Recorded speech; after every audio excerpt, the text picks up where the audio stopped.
So it looks like Enzo Fernandez is heading for a Chelsea exit. He's agreed to turn to Man City. He said yes to that move, and they are now expected to put in another bid, probably an improved bid, probably over 100 million.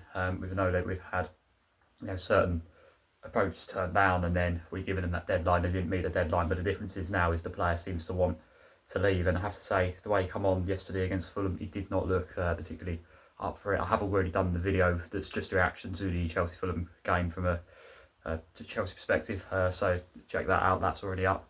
But as for Enzo, when he come on the pitch, he didn't look like his head was in it, and I have to say it did look like quite telling, the fact he didn't start the game and the fact that he didn't look particularly into it when he come on. I think that all the signs are there now, and I think it was obvious. I think there's always been a chance this could happen for a while. There was sort of a glimmer, maybe for the last week or so, you thought when they didn't meet that deadline, so maybe he stays. But I think the reality was we was always going to lose him this window. Now, I think, it's difficult to find the words. It's difficult to fully know how to feel about this situation. First off, top player we're losing. Really, really disappointed to lose him. Arguably the best player last season. Certainly the most influential in terms of goal scoring. 22 goal contributions, goals and assists combined.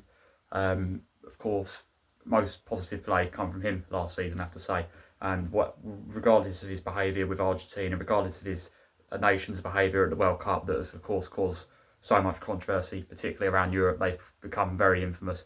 But one thing you can never fault Enzo for, when he put that Chelsea shirt on, he gave 110%, and you could tell that the club, whether we still do now, there was at least a time where we did mean a lot to him. But of course he had that good relationship with Enzo Maresca, and he's linking back up with him in Man City, and it looked like it was always going to win over in the end. He really, really did enjoy playing under him, to the point where he'd rather goes back to him, because he could have gone linked up with other Argentinian players and Argentinian coach at Atletico with Simeone.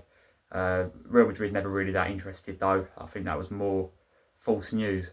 Atletico and Man City were the teams really interested, and they've obviously prioritised Enzo over someone like Brody. Whether they'll, how much business City will do this window, it does look like Enzo might be the one that the big statement signing him, and also bringing in Elliot Anderson as well to try and replicate what Rodri did for them, but which is you can't replace. There's some players you just can't replace. But in Enzo they're getting a midfielder that's very versatile. He's got a good defensive side to his game. He's fairly strong aerial presence. He's got someone who's very, very forward thinking, forward minded, gets into a lot of good areas, will create a lot of chances.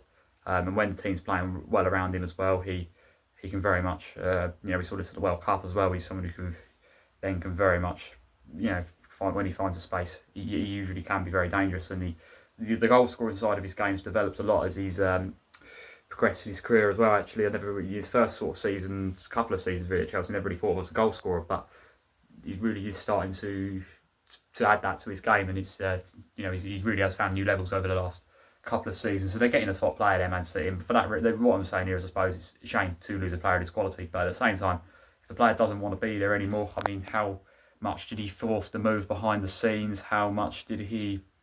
I mean, it will be interesting to see. But at the end of the day, when you go from one top English club to another, you're always going to be burning your bridges with that club. At the end of the day, he was getting booed by some of the Stamford Bridge crowd because of his behaviour at the World Cup. Anyway, now I think he definitely will be. Unfortunately, I think that's the reality of it. It's hard to know how to feel about this from that point of view.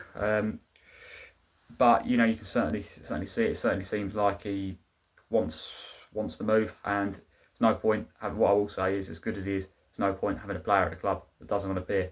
Alex Scott seems like he really wants to become a Chelsea player. Earlier in the window, he looked very keen on the move, and it looked like he was going to stay at Bournemouth simply because there was not going to be any movement with Enzo. And bids within the 60 million that we was kind of offering were getting turned away. They were saying that it looked like what they was going to want was going to exceed 70, but the talk now is that we're going to go over 100 million for Enzo. We'll go back in for 85 million, which will definitely get Alex Scott over the line. And even if it's lower than that, it could come into play as well that he wants to move as well. So I think that'd be the thing to do now, and I think that'll be maybe one of the major talking points for Chelsea for the end of the window. And elsewhere in the window, certainly looks like Liam Delap's going to be leaving to Nottingham Forest as well. So some movement there, some other exits happening as well. But the Enzo one is the big one, and that now is the confirmation that it looks like he will become a Manchester City player now.